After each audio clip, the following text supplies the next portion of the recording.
This very album has a much more Halloween-y song on it, but Monster was the single, let's go with that. This is Monster by Fred Schneider and maybe the Shake Society from 1984 or maybe 1991. A goofy novelty song even by B-52 standards. So Fred is the deadpan camp dude from the B-52s, and this is his solo career, except with Kate Pearson in it anyway.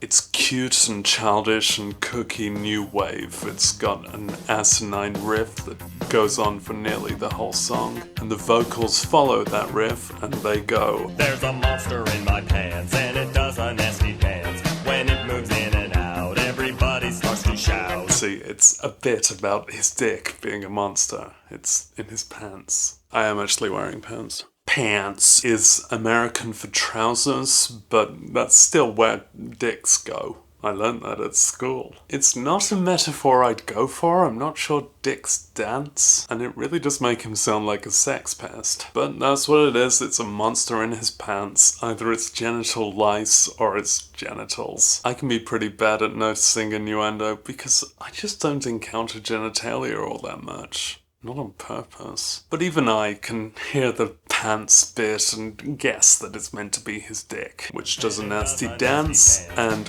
when it moves in and out, everybody starts to shout. But what do they shout? Over to you, Kate. Monster! Oh! Monster! Oh! Get out of here, monster! Monster! Monster! Get out of here, monster!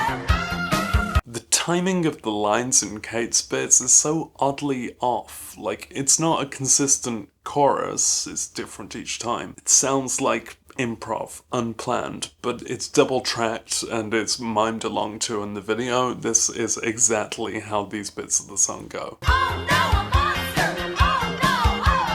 Oh no, a giant monster! The song has a kind of Dr. Demento shtick. It's a silly, naughty, and intentionally annoying song for people to snigger along to. The narrator tells us about the monster and what it does and people's reactions, but gives no moral judgment of the monster's actions or hints of his own responsibility. Oh, it could be a Louis C.K. theme tune. "There's a monster in my pants, and it does a modern dance. When it comes into a room, people hit it with a broom." So his dick, the monster, comes into a room, goes into a room, implicitly separately from Fred, and then people hit it with a broom. Take that, monster!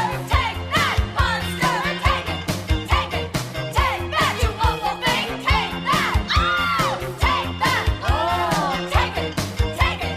Take that! Is this definitely his dick? Maybe it is just a monster, a critter, a weasel or possum or something that he keeps in his pants. A beaver? But it's also giant. So it's like the trope of a housewife trying to get rid of a critter, and I get how that's like a metaphor for sexual assault. An unclean organism there where you really don't want it. But I don't know, I don't think the reaction completely scans for that interpretation. Maybe it just never was his dick. I think anyone who hears this song giggles along because he's on about a monster in his pants and it's very probably his dick. But if not for that setup, the rest of this, it's just a monster, isn't it? Maybe we're just too ready to interpret a double entendre when someone says pants. Who are we to double guess what's in his pants? He's just told us it's a monster. Unless he just gets people to hit his dick with a broom. Is that a thing? Of course it's a thing. "Shut the window, bolt the door, don't wanna see that muss no more." But Fred, it's in your pants. There is a bit of the song that's properly different, and maybe that'll offer some better information. After so many circles of that one chord riff, we end up in the subdominant. "And they don't wear pants on the other side of France, but they do wear fleece to protect them from the bees." Wait, what's this about France and fleece? Just the out-of-nowhereness of this bit. We get an international factoid, not even true. Maybe something about how to avoid monsters. But it's also the Arabian riff, you know. There's a place in France where the naked ladies dance. I guess in the quick improv of writing Monster, Fred realized it was similar to the Place in France song. It's a simple minor key, rising and falling, nagging song, and lyrically it makes a statement that says, "There's a," and "in my pants." And that got "There's a Place in France" in his head, because I don't know, he's a big Kesha fan. So it went into the song. But as a contribution of lyrical information and musical content, it's just baffling. I find it really funny how the music goes straight back down to the riff in F as soon as this idea is done. Protect them from the bees.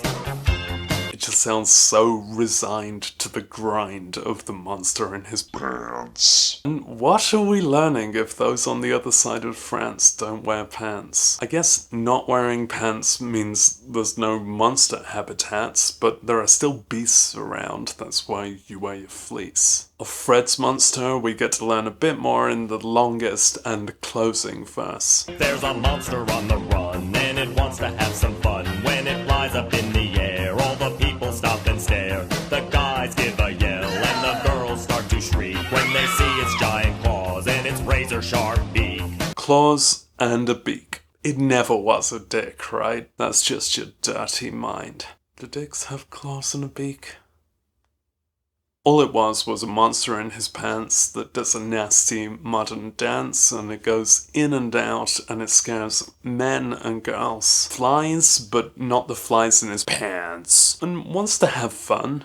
Ghouls just want to have fun. There are bits of talk at the end and the start of the song that suggest it's a dinosaur-like monster. I thought dinosaurs were extinct! And if you put that together with the flight, the claws, and the beak, I'm gonna say it was probably a pterosaur in Fred's pants. He should have worn fleece pants. It's both giant and can fit inside a room and be hit with a broom. I'm amused by the musical simplicity of the song, but it's still loads of fun. The guitar's pretty good, and I admire that ridiculous vocal line and just how little attention to detail it has. Rather than consistently being a song about his dick or a monster, it's just a spontaneously generated song. He wrote it as he went and he didn't go back and change things. Maybe it started intended as an innuendo, but it got distracted from that by the end. I mean, I hope that's the case. If this is still an innuendo, you can tell it's a first take by how Fred doesn't even hit all the low notes. You know, the F down there, pants. When it flies up in the air, all the people stop and stare. I admire the chutzpah of just making something up so absolutely on the spot and then just sticking with it to the extent of recording it, making it the lead single for your entire solo career, filming a video, re-releasing it 7 years later, and it being the main product associated with your name. The video's a lot of fun. It shows claymation monsters, Fred's underpants, and just dancing around with all the props they could find. I had a proper look through, and this is the only phallic moment I could find.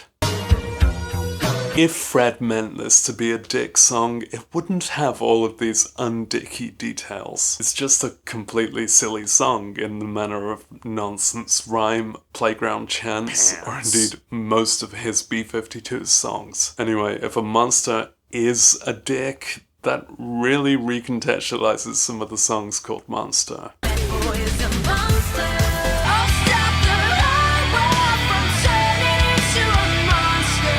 What's that coming over the hill? Everybody know I'm a motherfucking monster. Actually, that last one checks out. Well, they don't wear pants on the other side of France, but they do wear fleece to protect them from the beast. Not the beast!